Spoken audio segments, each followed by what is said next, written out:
নমস্কার বন্ধুরা, লক্ষ্মী কুটিরের রান্নাঘরের পক্ষ থেকে সবাইকে অনেক অনেক স্বাগত। আজকে ঝিঙেগুলোকে কেটে ধুয়ে পরিষ্কার করে গেছি। এবার তেল হয়ে গেছে, কড়াইতে তেলটি আগেই গরম হয়ে গেছে। এবার এই ঝিঙেগুলোকে নাড়াচাড়া করে ভেজে নেব। এটা পোস্ত দিয়ে হ্যাঁ, ঝিঙের জল বেরোবে, দেখতেই পাচ্ছেন।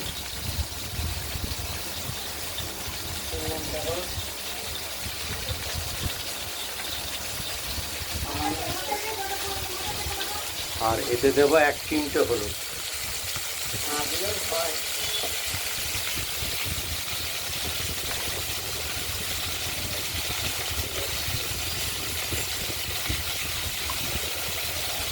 আর আমরা যে পাটায় পোস্ত আর কাঁচা লঙ্কাটা বেটে নিচ্ছি, দেখতেই পাচ্ছেন এটা বাটা হচ্ছে। ঝিঙেগুলোকে একটু ভাজা ভাজা করে নেব।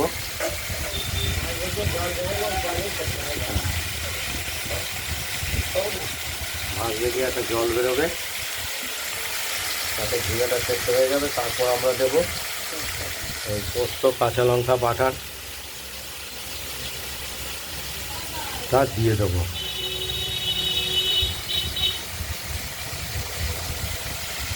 দেখতে থাকুন।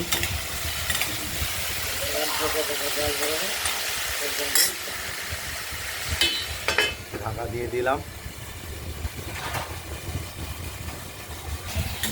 আমরা ঢাকনাটি খুলে ঝিঙেগুলোকে নাড়াচাড়া করছি, আর জলও বেরিয়ে গেছে ঝিঙেতে। এতেই ঝিঙেটা সেদ্ধ হয়ে যাবে। আবার আমরা এটাকে ঢাকা দিয়ে দিলাম কড়াইটি। আর এদিকে পোস্ত বাটার কাজ চলছে।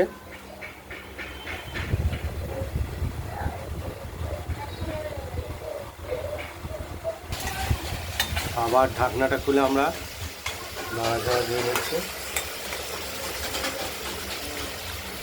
সামান্য পরিমাণে একটু জল না দিলে আবার সেদ্ধ হবে না ঝিঙেটি।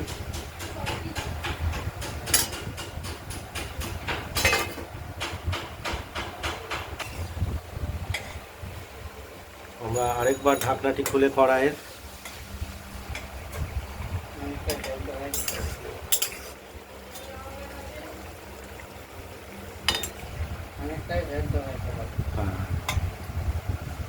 কিছুটা নরম হয়ে গেছে ঝিঙেগুলো।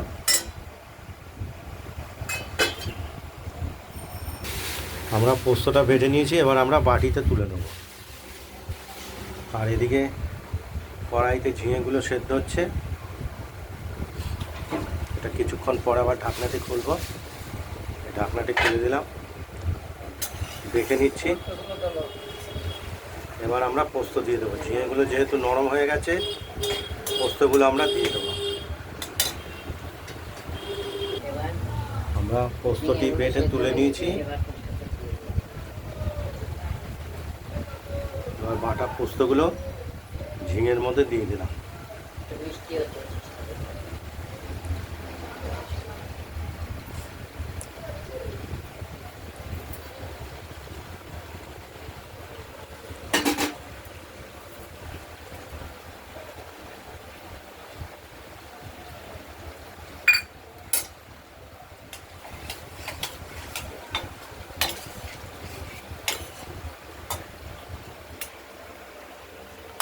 আমাদের ঝিঙে পোস্তটা রেডি হয়ে গেছে প্রায়।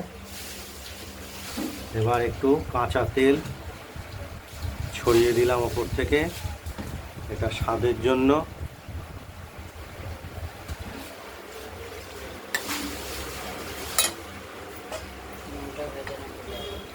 এবার লবণ আর মিষ্টিটা দেখে নেব। লবণ, মিষ্টি এবং ঝালটা সব কিছু ঠিকঠাক আছে। আজকে যেহেতু বৃহস্পতিবার, নিরামিষের দিন। আমাদের বৃহস্পতিবার এবং শনিবার নিরামিষ হয় রান্না। এইবার একটু হালকা আছে, আমরা একটু ফুটিয়ে নেব। ঝিঙে পোস্তটি রেডি হয়ে যাবে। সব ঠিক আছে। একদম সমস্ত কিছু ঠিকঠাক আছে। আর এই ঝিঙে পোস্তটি আমরা কড়াইতেই রেখে দেবো। বন্ধুরা, আপনাদের এই রেসিপিটি যদি ভালো লাগে তাহলে আপনারা বাড়িতে বানিয়ে ফেলুন, দিয়ে আমাদের কমেন্টসে জানাবেন ঝিঙে পোস্তটি কীরকম হয়েছে। এই রান্নাটা যদি ভালো লাগে শেয়ার করবেন, কমেন্ট করবেন। আর ভিডিওটা যদি রান্নাবান্না যদি ভালো লাগে তাহলে সাবস্ক্রাইব করবেন। আগের মতো ভালো লাগবে, সুস্থভাবে সাবধানে থাকবেন। আগামী দিন আবার নিত্য নতুন রান্না রেসিপি নিয়ে এসে হাজির হব আপনাদের কাছে। নমস্কার।